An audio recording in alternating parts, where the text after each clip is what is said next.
My name is Kristen Howerton, and I blog at Rage Against the Minivan. And my name is Paul Martin, and I blog at Paulosophia.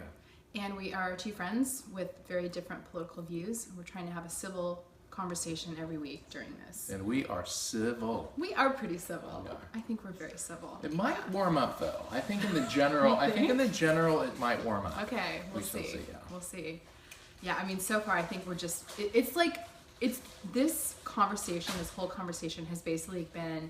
There's no greater bond than a common enemy. Yeah. That's what it is. Because Yeah. we're both so anti-Trump that we haven't even gotten into our differing views on the economy or whatever. Yeah, and it is a unique, I mean, for those of you, there are probably varying levels, but some of you haven't really followed elections before. There's some of you that are in the middle, and there's some of you like Kristen and I, they're junkies. But no matter which you fall into, this is unlike any election. It is. The Trump factor is, it's changing politics, many experts think. So that's kind of a big deal. Yeah. All right, so we missed last week. We did. We missed our weekly, and we had tens of people asking. So many. Asking where we were. I'm so sorry to all you tens. All of you 5 people that commented on missing us. So, I mean, what did we miss last week? Well, it seems like the big pivot in the last few weeks has been Donald Trump hiring Paul Malford to oversee his campaign.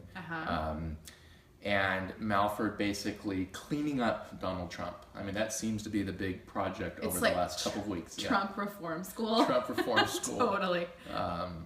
And so that, for months we talked about the inflammatory statements. We talked about... Hang on. It's saying lost connection.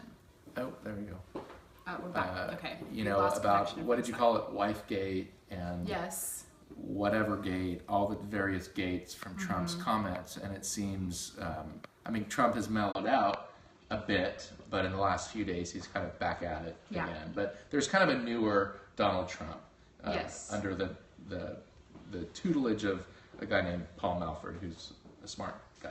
Yeah, who's like basically Olivia Pope for Donald Trump. Yeah. Do you know that reference? No.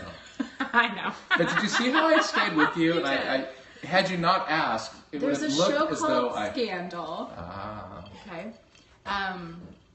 Yes, we have differing views on pop culture. Well, when Paul got to my house, he and my other friend who was here, began drinking over the fact that their favorite NPR correspondent died. So.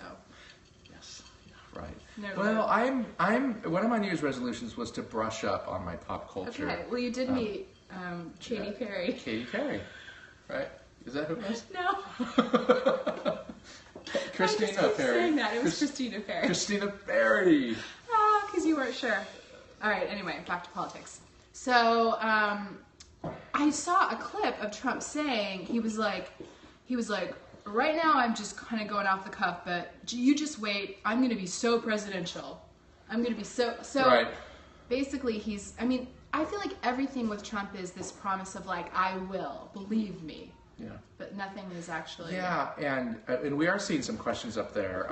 Someone asked, what are our views on Trump, and maybe we'll get into that a tiny bit. But if there's one thing that's true, it's that Trump could he could break every rule.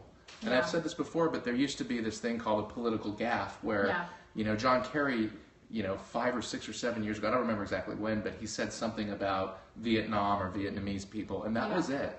Yeah. He made this comment, and it was, but Trump could say anything. He could even be, now the new thing is he's going to be presidential. He could even get on national TV and say, well, my wife and my children and my campaign manager are saying I'm supposed to be more presidential. But that's boring. Nobody can do that. He defies... Yes, he does.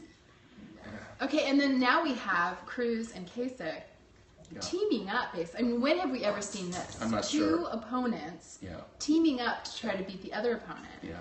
And so what's their strategy there? So the wisdom goes that Cruz is stronger in Indiana. There are just a couple states left after tonight. We'll talk about the primaries tonight.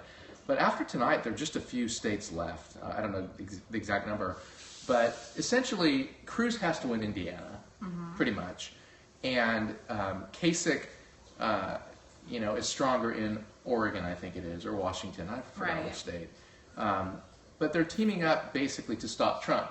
So Cruz basically said, Kasich, don't compete in Indiana, and I won't compete in Oregon. Okay. And so nothing like that's ever happened before. Wouldn't the most logical way for them to team up be for one of them to drop out?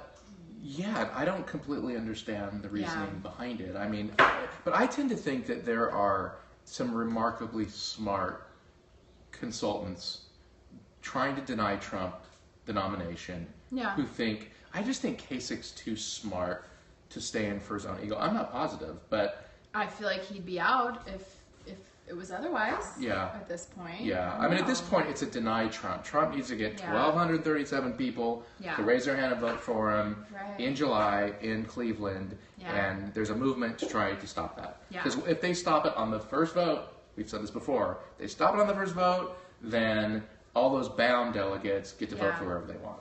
Well, I saw a pundit say today that he thought that this was actually not in their favor because Trump is sort of running on this whole, I'm against the establishment is bad, they can't keep me down, and so now Cruz and Kasich look like the establishment trying to keep our underdog down. So that pundit was suggesting that this is sort of actually reinvigorating Trump's base. But right, yeah, no, totally. And someone just made a great comment about aren't they staying in because they think they have a chance in Cleveland, and that's exactly certainly one of the reasons, because Kasich is the best against Clinton in a general election, way better than Trump, way better than Cruz. So his logic is if it gets to a third ballot, the voters will vote for him because he has the best chance. So yeah, thanks for that comment. Speaking of dropping out, let's talk about the other side. So there are people now who are sort of calling for Sanders to drop. Why would Sanders drop at this point, though? I don't understand. I mean, you've got two people. The party is not in peril of some horrendous. What would be the reason that people would call for Sanders to drop out at this point in a primary? Well, I don't think any of the Democrats would, except for Sanders has gotten pretty feisty with remarks against Hillary. And many, like I was listening to Ed Rendell, a big Democrat, he's a big Hillary supporter, former governor of Pennsylvania, saying that he really doesn't care, but they're troubled with Sanders' jabs at Hillary. Just today, the email that went out. And I didn't see that. Tell us about the email. So it was a photo of... Are you on the Sanders email list? I just want to be informed. I see how it is. Yeah. Are you on the Trump email list? I am not. Neither am I. I am on the Sanders list because I made a donation. Of course you did. To a socialist. And so there's a photo of Donald. It's at someone's wedding. I don't remember whose wedding it was. It's that photo of Trump and Clinton and Hillary. Bill and Hillary and Donald and his supermodel nude wife. And the quote is, the Sanders' email says, Donald Trump and the one candidate in the race, he said that would make a great president. And so, you know, the Clinton campaign is not happy because Sanders is really going after her. Okay, I mean, but I want to hear this. I personally don't feel like he's really going after her. Like, I mean, in the scheme of politics, I feel like his barbs have been fairly mild. I don't know. Originally, I thought that because he didn't fall into the email, conversation, and he pledged to her that he wouldn't. But I just rubbed my ears. For some reason, it's so random. My ears simultaneously itch. Keep drinking. But he did in that debate go after Clinton's ties to Wall Street, and I mean, that's fair. I mean, why is that fair? Because I think that is something that massively sets them apart. Yeah. I think that's totally fair. But Rendell, someone was saying that with every comment he makes, the Republicans are hitting record, and those are going to be airing once she wins the nomination. Do you really think the Republicans are going to walk up and be like, "Are you involved in Wall Street?" They are too. I don't know. I mean, I feel like basically he's accusing her of being more right, and I don't think that any of those sound bites are going to mean a lot for a Republican. I mean, that's the risk. But certainly, even today, this picture of Donald Trump with the Clintons, it's certainly very close. It's certainly very close to the line. We'll disregard that one. Disregard it. All right. Yeah. So one of the other things I wanted to talk about is now we've got a lot of Sanders supporters who are saying that they will not vote for Hillary if Sanders doesn't win, which is interesting. And initially I was really just like, come on guys, like that's ridiculous. We all need to just vote for someone, especially if Trump wins the ticket. And I personally will be voting for Hillary if she wins the Democratic ticket. But at the same time, I was thinking about it today, like I kind of understand it, because if you think about it, Hillary is a Democrat, but she's very much a capitalist.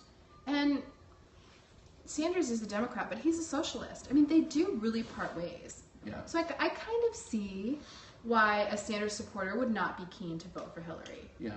Yeah, and especially amongst the younger 20-somethings, that generation is overwhelmingly for Sanders. And I think this gets to, one of the critiques of Sanders, which is, in some ways like Donald Trump. I don't know if I've seen a candidate other than Donald Trump stay more on message. He is so disciplined. What is his message? Yeah. Wage disparity. Yeah. Right? Trade. And the environment, yes. Over and over and over and over again, Yes. and he says it. And I mean, I'm enthralled to watch him speak because he is a remarkable speaker. Yeah. But Hillary, this woman is so remarkably nuanced. Even in the debate about, I don't know if you saw the debate about wage, and Sanders was saying a national $15 an hour wage. Mm-hmm. Clinton historically has not voted for $15. She's tried to gradually bring it up, and he lambasted her for being weak. But her point was basically, look, 12 is better than 7. Yeah. And if we can get it from 7 to 12, that's better. Yeah. And he was saying, no, you voted for 12. And so, Yeah, that's fair.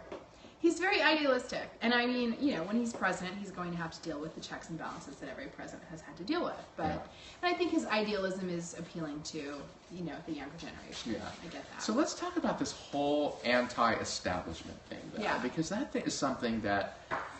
It so bugs me, and one of the reasons this is my personal. Because I'm totally anti-establishment. No, I mean I am in certain. Here we go. No, not at all. I am in certain respects as well, but I think the problem is this is my view that we are the people, right? We vote. I mean, what we have is a byproduct of the representative democracy that we have. But see, I disagree, because we vote for the people who had enough money to, I don't know, I think the whole system's broken. I think without campaign finance reform and without, the whole electoral college, that whole thing, I don't know, I think that the whole thing is a little bit rigged. Well, I don't think it's rigged. Not rigged. It favors money. It does. favors establishment. Right. I am so against the, there needs to be major reform, and this idea that corporations are spending millions of dollars sending to super PACs is disgusting. And it's an oligarchy for sure, but nonetheless, it is what came about through democracy. It is. I mean, it wasn't a dictator, certainly, that brought this about. And so this kind of anti-incumbency, like Congress having a 20% approval rate over the country. Yeah. And I just kind of feel like, and again, I've said this before, but I get in the car and drive, and I kind of think, this is a pretty cool place. It's... Yeah. I mean, I know it is, I'm in privilege, and I understand that, but even those in some of our most adverse circumstances here have it, and you know this very well. Yeah. And again, I'm mixed on this. This is very jumbled, but for candidates to get up like Donald Trump and Bernie Sanders, say the problem is the people in Washington. I mean, Trump has donated millions of dollars to candidates. He has been as involved in politics as has Bernie Sanders, and suddenly they are the anti-establishment candidates? Well, I think Trump being anti-establishment is a bit of a bullshit. But I think I get it for Sanders, because he has shown himself. He has totally walked the walk. Yeah, he has walked. He has not taken money from super PACs. And I think if he were president, I think he would really usher in campaign finance reform. Yeah. And I think it would really change things. Yeah.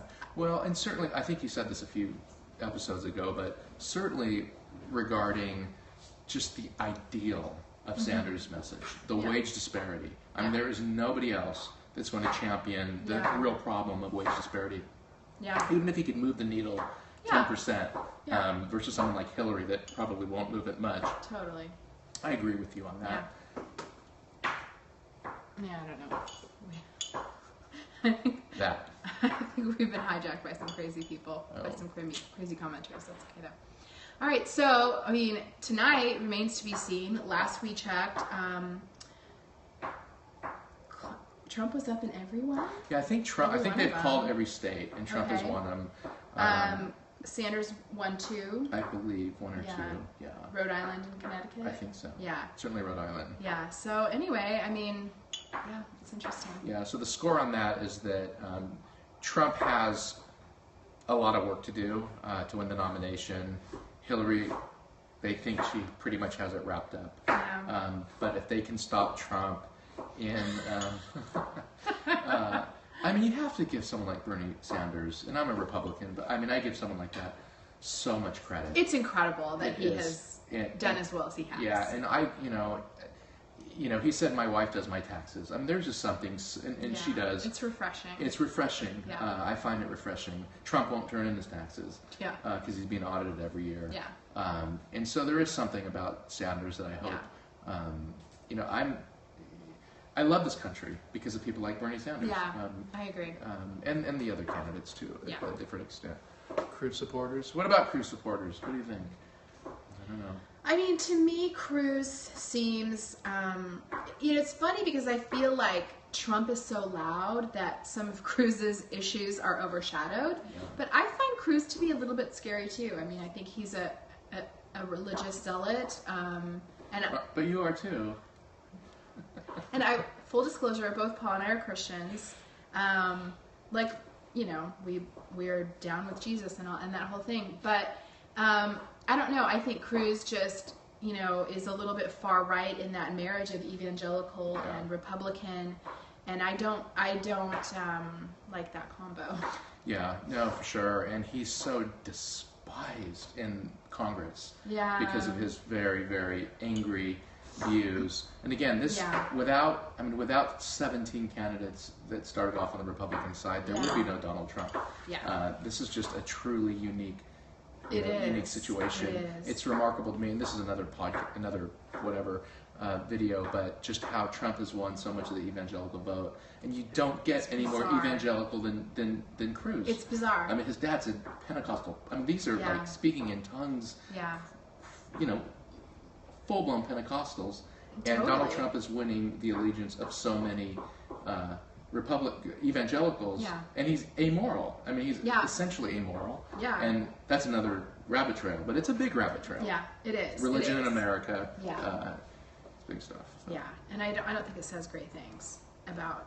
I mean, I don't know. I think that some people confuse their religion with their politics, and I think they're willing to look past some things with Trump because they're so, it's like their religion, their politics, their guns are just... Yeah, and that someone just asked, I don't know if this is recording because it said lost connection. It is, that's your phone. Oh, yeah, hi. I've been looking at the wrong phone. But someone asked, are we Republicans? No, I'm a Republican, Kristen's a Democrat. But at some point we have to have a conversation about what is the final determination with people, their political affiliation or their religious affiliation. Yeah. And this is something I know you and I could spend a lot of time on. That would be a good conversation. Because it's certainly clear to me amongst people on my side that allegiance for so many of my friends, and I love these friends, but their allegiance ultimately is way more with the Republican Party than it is with their Christianity. Interesting. I mean, the proof would be voting for someone like Donald Trump. Yeah. And being fervently voting for someone like Donald Trump. Right. Above an evangelical Anglican, Kasich, and an evangelical Pentecostal, Cruz. Yeah. And still you have evangelicals thinking that Donald Trump's their guy. Totally. That baffles me. It's cuckoo. Yeah. Yeah. All right. Well, we will be back next week. I'm sure we'll have much to discuss after these primaries and the coming week. We will be posting both of these on our blogs, so you can hit us up with comments or questions that you have for us next week. Thanks for watching. We'll see you then.